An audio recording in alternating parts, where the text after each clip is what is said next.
my story started out, and I went to a trade show in LA, one of the first cannabis trade shows I went to, and we had some CR items, but we really didn't have anything. Walking down the aisle, this guy has these cigarette tins that he's selling, these antique cigarette tins. He's selling for like $35. I said, oh my God, no. He says, go online and you will figure out what I'm talking about. So my idea was to make a package that people won't throw away and it'd stay in somebody's house 365 days after they used it. I came back and I started working on this and figuring out how I could do this and make a button. But every factory I went to, they couldn't produce this button. Probably a month reading every scientific journal I could get my hands on to determine how much force a 52-month-old boy could press with his hand. I determined it was about 5 kilograms that they couldn't press a button. So we figured we needed to come up with something to figure out which strength the spring steel, this is spring steel, that we had to order to figure out how to come up 2 kilograms of force at 5 kilograms. Because that's what it took to open the tin. Fathers to cut tin when I was growing up, and this is what he used to cut, and it cuts pretty easy, as you can see. We sent it to China, and it was totally impossible for us to find a factory that could make this button.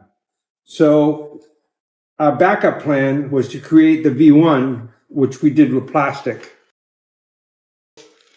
We got to join here. Emerald light? No, I'm about. I still wanted to get rid of the plastic because we've been in the skincare industry for 35 years and we hate plastic. Who could make this button for me? What type of factory?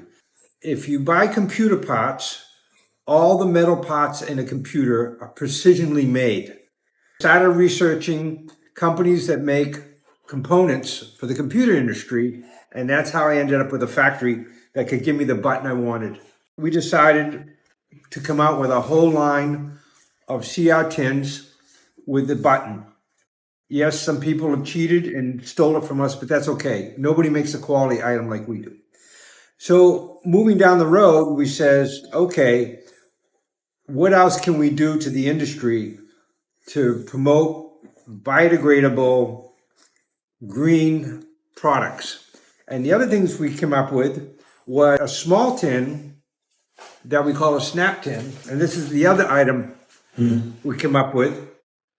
And we eliminated buttons, we eliminated cost, and this was for pre-rolls or what have you. We've had this in our line about 2 years. We've made some sales, but it was still in development, and we made a bunch of different sizes. Why can't we make a jar that has the same concept as a snap tin? And we said, okay, so we went to work with our new development, and this is our new snap tin jar. And as you can see, you have to press it right on the buttons. Soon to be launched in the market. Of course, we patented all these things. And now we eliminated the 3 caps that we have here. And we reduced the cost of this for a jar like by 20%, 30% less cost because we don't have so much. And it works good every single time. So this is our silicone gasket that we came up with to fit into our tins. But silicone is very expensive. And the challenge we were having is we didn't feel like it was waterproof. It was airtight, and everybody accepted that it was airtight, but we didn't feel like it was waterproof.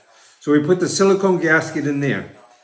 Now, we've graduated out of this, and we've gone to another style gasket, which I'm not going to show you because it's kind of like trade secret.